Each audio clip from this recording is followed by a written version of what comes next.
Hi everyone, it's Jack back on another video, and today I'm going to be talking about 3M. Now this is an interesting case. It's a dividend king, meaning it's increased its dividends every year for more than 50 years. Current yield at almost 6%, which is absolutely staggering for a dividend king. But it's trading at not just 52-week lows, but 10-year lows. Stock really down in its luck. A lot of problems that we're going to be talking about.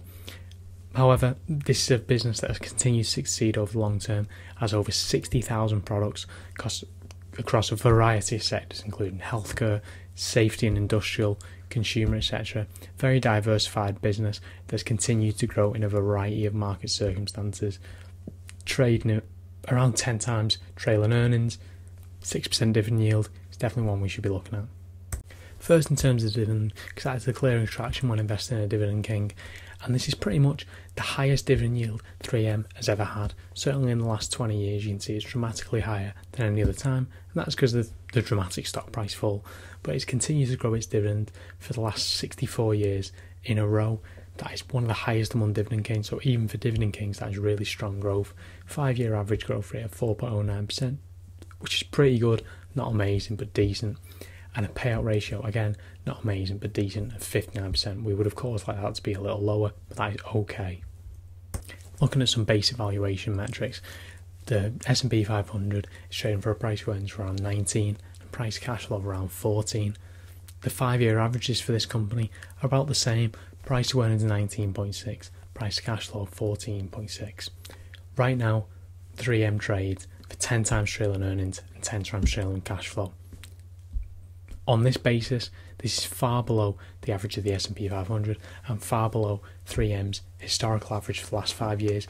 And even in the last 5 years, this business is struggling. So compare that to, say, the 2013, 2014 numbers, and this is a dramatically lower valuation than it was then. But of course, that doesn't tell the full story. 3M business has not exactly been firing on all cylinders over recent years, and that has caused some decline in the stock price.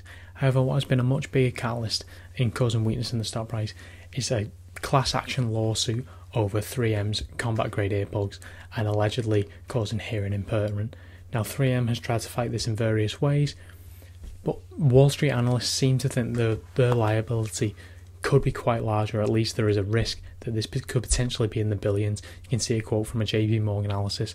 Do the math on the number of plaintiffs, which is north of 200,000, and you take the average settlement value.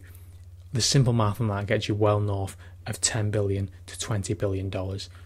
Of course, this is completely speculative, as they mentioned, but that is really quite terrifying for 3M. They've tried a couple of legal manoeuvres, like putting its subsidiary into bankruptcy protection, then putting aside $1 billion to settle these suits, but it's not really working. And right now, it's starting to look like 3M may be liable for billions of dollars worth of damages, and that is certainly not going to help the profitability going forward. Puts the dividend under significant pressure. They may need to take on debt to pay that off. It's a large amount. All very worrying for this business. That other problem I mentioned of the business not exactly firing on all cylinders is quite clear to see in the full year results for 2022. Year over year, organic growth is just drying up. Safety and industrial up just 1%, transportation and electronics 1.2%, healthcare 3.2%, consumer minus 0.9%. All not very impressive in my opinion. Healthcare perhaps a bright spot. You can see on the right hand side the Q4 numbers, which were better to some extent, but consumer down 5.7%, which is pretty brutal. Margins down across the board. Overall, just a very weak quarter. So overall full year performance, organic sales up just 1.2%, which over the long term is not going to support that 4 or so % dividend increase that we've been seeing. They returned $3.4 billion of cash to shareholders via dividends and $1.5 billion via share repurchases, which is actually material because the market cap right now is only around $57 billion, so that's a decent amount.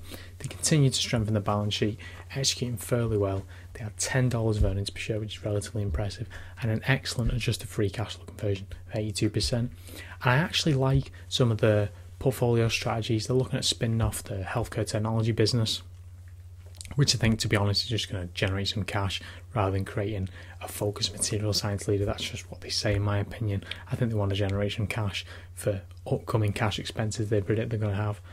importantly announced the exit of the PFAS manufacturing, so forever chemicals they're known as, before alcohol substances, innovating towards discontinuing the use of PFAS across the portfolio by the end of 2025. I think they don't want any litigation. They want to get out of a dirty area and improve the image of 3M, which is fair enough. I think it's exactly what they should be doing. And they've divested the food safety business, generated around $1 billion in consideration, and reduced outstanding shares by 16 million via an exchange offer. They're divesting, they're short of the balance sheet, they're trying to make this a more focused business.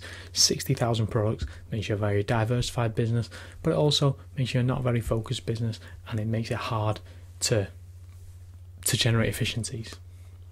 I think in even worse news for 3M, the 2023 outlook looked quite brutal in my opinion. Headlines were adjusted organic sales -3% to flat. That's a 2 percentage point headwind from disposable respirator decline and the exit of Russia. Their adjusted earnings per share, they're expecting to come in at around 8.50 to 9, which is a 10 or 15% decrease from today's, or what they've recorded in 2022. That includes a 55 to 80 cent headwind from the disposable respirator decline, exit of Russia, FX divestitures, blah blah blah. Some of this is kind of baked in because of the divestitures, etc. Some of that we're expecting, but still not very good. We'd be liking to see adjusted earnings per share increasing, obviously, but that's going to be very hard to do when organic sales growth is negative to flat. And they're expected adjusted free cash flow conversion between 90 to 100%. So that's a nice increase there. The plan is basically maintain strong balance sheet, continue with the plans to divest businesses, to spin off blah blah blah, maintain balance sheet and return capital to shareholders, as many dividend kings are, but God, it's starting to look tough for this business. Across the four main business sectors, which are safety and industrial, transportation, electronics, healthcare, and consumer, they're expecting safety and industrial, transportation, electronics, and consumer all to be down at least low single digits. For transportation and electronics, they expect it down mid-single digits to flat. Healthcare looking like the bright spot, gradual recovery of healthcare procedure volumes, so they're expecting that to be a bright spot, and it is one of the larger business segments. However, this is really not good news for 3M in my opinion. The balance sheet for this business is less than ideal. Cash and cash equivalents of just shy of $4 billion. That's came down. However, this is a very free cash flow generative business, so we don't really want tons and tons of cash on the balance sheet. Total debt of just shy of $17 billion. That has came down from 2020, where it was just shy of $20 billion.